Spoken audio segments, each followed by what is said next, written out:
Vítám vás u nového videa a toto video je pro Kačku Koláčkovou. Je to vlastně, že room tour my guinea pig a Kačka by chtěla, aby se mi ukázala.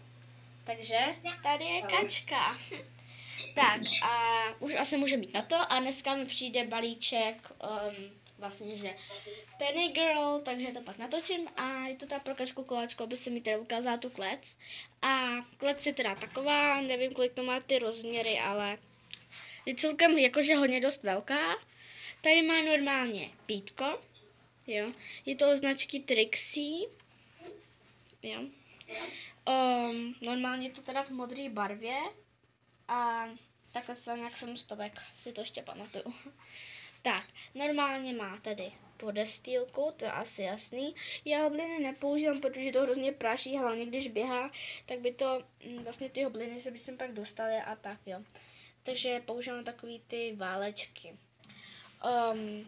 Vlastně, že, jo, tady má takový bordel. Vlastně, že dávám jí sem někdy seno. A dneska ji se budu muset dát, protože máme nový a to už mám nějak týden, takže ji sem pak budu muset dát hnedka, až to dotočím. Tady má normální mističku. Tady má normální mističku, kde má normální jídlo. Je to sníz pro morčata a předtím jsme to koupili. Jo. Tady jsem jí dávala předtím ještě mrkvičku, že to tady rozházela a pak to tady snědla. Jo, takže to pak uklidím. Tady má normální domeček, ve kterém je furt, protože se jí to strašně líbí a v tom má teda dřevitou vlnu. A myslím, tady je. Tady je Sofinka, jo. Jakož mi jde natáčet, protože mi předtím nešlo. Takže takhle vypadá takhle ze zhora a takhle jinak. Normálně se to dá otevírat a je to tady na tyhle ty. Třeba je to dobrý, že třeba když to čistíte, že jen takhle to tady z dolečka, jo, pak to tam zase dáte, ale ten takhle připnete a to tam nemusíte vyndávat. Asi tak, no.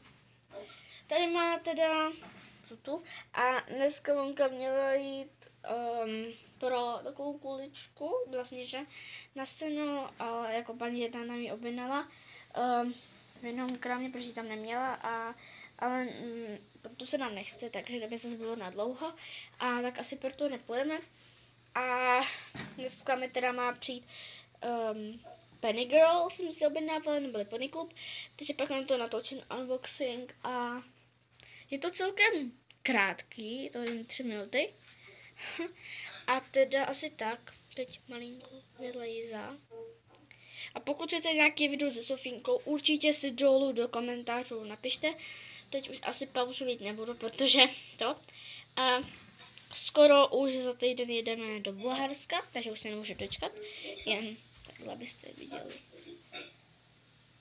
Jo, nedivte se za ty zvuky, protože Kačka je na tabletu a ono se toto dělá takový divný zvuky, a to je jedno.